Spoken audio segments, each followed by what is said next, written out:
Yo, so in this video I'm going to give you a free copywriting crash course on email marketing and how you can make your first £1,000 to £5,000 as an email copywriter as a beginner, even if you have no experience. So let's dive into this. I'm going to give a brief overview of what email marketing is and email copywriting is, the effectiveness of it, some myths that we can debunk that people seem to have, and then I want to actually analyze some effective emails, different types of emails that people send, so you know exactly what to expect when you start email copywriting and what sorts of emails that you'll be writing. And before I jump into the video, if you want to get more copywriting tips from myself, in the description below there is a link to join my copywriting club. So first of all, what is email copywriting? So email copywriting is basically you sending out emails, or a business or brand sending out emails to customers or non-customers, getting them to take an action, whether that is to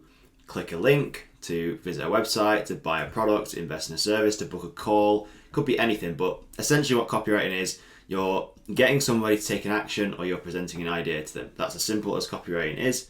And when it comes to email, that's what you can kind of expect. Let's talk about some of the myths and realities. So a lot of people think that when it comes to email marketing, you need a massive email list for this to work. And that is one of the biggest myths that I'd like to debunk, because even if you have a small list of a few hundred people, maybe even less than that, there is still money in the list if you have something valuable to offer the audience on the other side. If you're looking at getting started with as a copywriter with a business or brand, you simply want to be approaching a number of different brands and businesses who already have an email list. Most brands and businesses will have an email list. 99% of brands and businesses will have an email list already, but it just depends on, one, whether they're even emailing them, and two, if they are emailing them, how effective those emails are. Either of those scenarios, you can come in as a copywriter and help that business and brand increase their revenue and increase profits, which obviously then means that you should be entitled to some of that money, which is how you make money as a copywriter. So let's just talk about the effectiveness of email marketing and why it's so powerful. So a lot of people think that emails and email copywriting is kind of dead, it's too saturated, or maybe even people don't even read their emails anymore. And all I'd like you to do is just look at your daily actions, and even just close friends and family, co-workers, whatever. I can practically guarantee every single one of those people, one, has an email address and checks their email inbox. And that straight away to me tells me that email is not dead, and it's still one of the most responsive ways of communicating with people. And one of the main reasons is it's in a very closed place. So unlike places like Facebook, Instagram, where you've got all these distractions, when you're in your own email inbox or reading an email, that's the only thing that is on your screen, the email itself. So if it's of interest to you, and it's intriguing, exciting, and it's got to pique your curiosity, you'll read that email. There isn't much that is going to distract you compared to Facebook, where you can be scrolling through your newsfeed, you've got your messenger on one side, you've got ads on the other, you've got all sorts going on. It's very, very easy for someone to lose distraction and not come back to your email. So this is why email is super powerful. It's also a massive revenue generator for most businesses as well, if they're utilizing it properly, or it can be, which again is why copywriting and copywriters are in such high demand, because they have such a powerful skill of being able to increase a business's revenue fairly easily with emails. So I'm going to jump over to my screen now. I'm going to do a bit of a screen share, and I'm going to show you some different types of emails that I've pulled from my own email inbox. And I'm just going to break down what's going on, the types of emails, and like the goal and focus of what the emails are, so you can kind of get a good understanding of what you can expect if you start going down the route of becoming an email copywriter. Okay, so I've got a couple of emails here, and this is from a guy called Sean Anthony, who I follow. I'm actually on a ton of people's email lists already, and again, this is a really good tip if you want to learn copywriting from other people and understand what's working and how other people are doing it. Just jump on loads of other people's email lists, sign up to their newsletters, and just watch the emails that you get sent. And then we can start breaking down why they're working and what they're doing. So this is an email from Sean Anthony. The subject line here is 3-hour workday. This guy is known for having very short and to the point subject lines. And obviously a subject line is what we use to grab someone's attention. We want that subject line to be interesting, intriguing, or in sometimes In some cases, clear and concise, so somebody knows exactly what they're clicking on when they open the email. On the other end of the scale, if something is intriguing, you want to click and open it. Because we could write the best email here, but if no one's clicking on the email and no one's clicking on the subject line, your email won't be read. So we need to make sure this subject line gets clicked. So let's just break this email down. And this is a very much a value-driven email or an engagement email. So there isn't really a call to action in it. There's no links in here to click. It's just providing the person on the other end value. So the business is a garden. So he's obviously opening his email with a statement. There are really only 3 things you need to do every day in your garden: plant new seeds, water the seeds, harvest the crops. So straight away, he's opened up with a statement and he's given a small explanation of that statement. And he's then expanded on each of these 3 points. Now, this email is not necessarily to do with gardening, but you'll see in a second how it relates to the audience. So planting new seeds means getting traffic and growing your audience, running ads, creating content, connecting with the folks, and forming outreach. Watering seeds means moving your people close to the buying line, writing emails to your list, publishing content, social media channels, and having conversations. Harvesting crops means monetization, creating products, programs, and services to get paid. You can use DMs, emails, Zoom calls, and phone calls to close the sales. So what he's doing here is expanding on these 3 points. So he's opened his email. I'd call this like the opening of an email. He's made a point. He's then given you like a brief summary in these 3 bullet points. And then he's expanded on these 3 bullet points. And then he's related it to like how gardening is almost like growing a business. Okay? Spend 1 hour a day on each of these and you have yourself a productive, profitable 3-hour workday. So again, this is relating back to the subject line of how to achieve a 3-hour workday. 3-hour workday is a very clever subject line because a lot of people think that this is kind of like impossible to achieve. So you presenting that idea is very much like challenging their cognitive bias. And it's just piqued this curiosity and they want to know what you were even on about. So then we go on to, I work longer hours than this by choice because I have multiple different projects going on. But if you just did these 3 things every day for 1 year, even if you only work 1 hour on each day, I can guarantee you'd be in a much better spot. So what he's doing here in this section here, he's painting a picture and future forecasting what it could look like if you focus on these 3 tasks for a prolonged period of time to achieve this 3-hour work day. And that's what we're doing with emails a lot. This is copywriting in general. Painting the picture visually and future forecasting what it could look like if you take an action today or follow what the steps are in this email kind of thing. Again, don't underestimate the basics. Your business is a garden. Will you let it die or help it grow? So here he's kind of like addressing the thoughts that might be going through the reader's mind.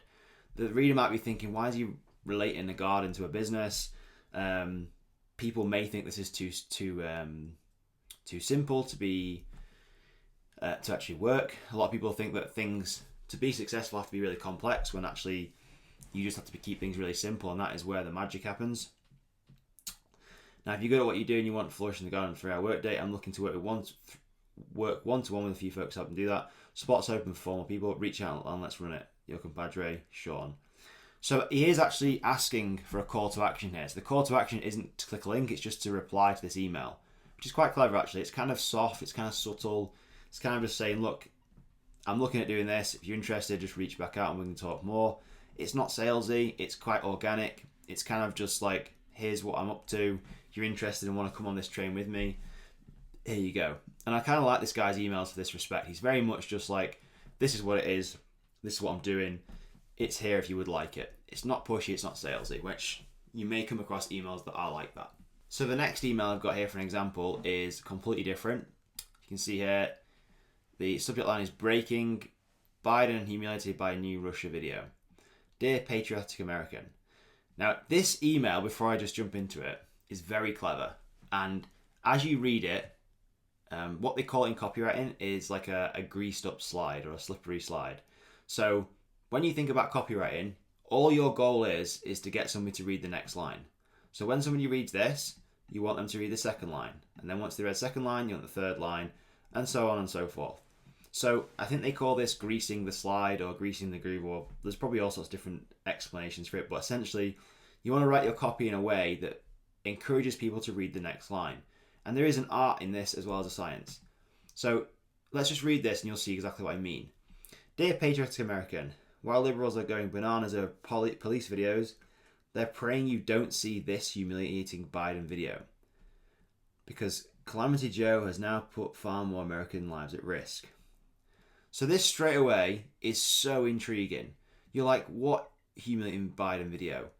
And they're praying you don't see this. So it's like trying to keep it away from you and hide information from you, which you obviously don't want. You want to know what that is. So it doesn't give away what the video is about. And it's obviously they made a statement here about how Calamity Joe has put far more American lives at risk. And if you're a patriotic American, you're like, shit, is my life at risk? So then you literally almost are so pulled to click this button to watch this video. And again, it never gives away what's in the video. This video clip potentially links Biden to a direct US military confrontation with Russia. A new presentation was released by a patriotic former CIA and Pentagon advisor who believes every American deserves to see this disturbing truth. Well, it's still available. Go here now and see Biden's humiliation. So it's using their bit of scarcity, saying, well, it's still available. So obviously, if you don't click this now, then it might not be there. Who believes every American deserves to see this disturbing truth? Can you see there the words that are being used? It's a very short email list. Look, it's very, very short. But it's so powerful if your goal is to get more YouTube views and you want people to watch this video. That's like a really, really clever email.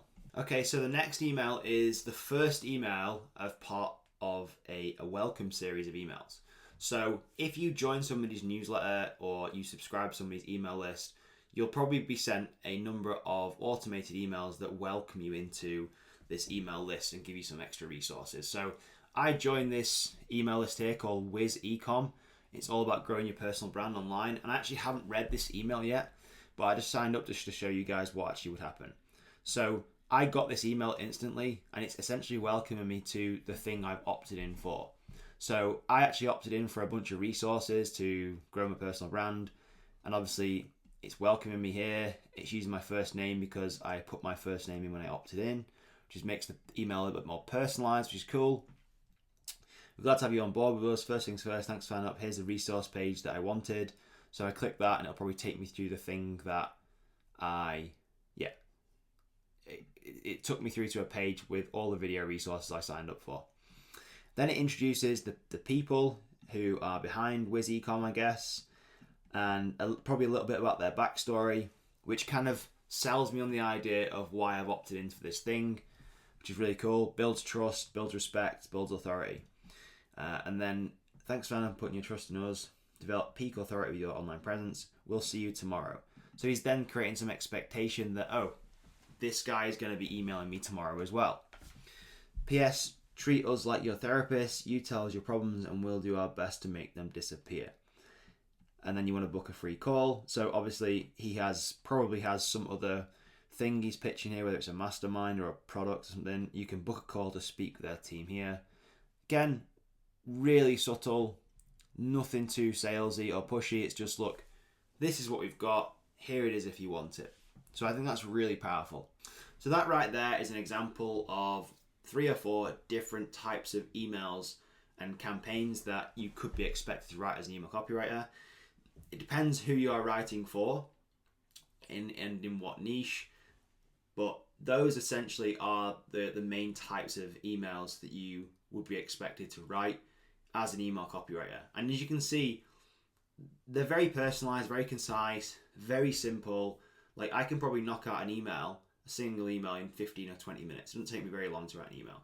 And you can get there too. It doesn't take that long, but once you start understanding how to write campaigns and stringing them together, you can build up a really cool roster of clients as well, and you can start earning an absolute ton of money as a beginner copywriter, like, who doesn't have to spend 10, 12, 14 hours a day at their desk writing on a computer. Like, people want to do this because they want to free up more of their time. They want a better life experience. I assume that's why you're watching this, because you want a more fulfilling lifestyle. You want to almost take control of your own destiny. That's why I started copywriting anyway. I was sick of working a 9 to 5 job as a builder and then obviously a personal trainer. So I was like, do you know what? Screw it. I want to take control of my own life, choose the hours I want to work, choose the clients I want to work with, and decide how much money I want to earn. So that's why copywriting was super appealing to me. So I hope this video is useful to you and it gave you a bit of a crash course in email copywriting and the different types of emails that you could be expected to send.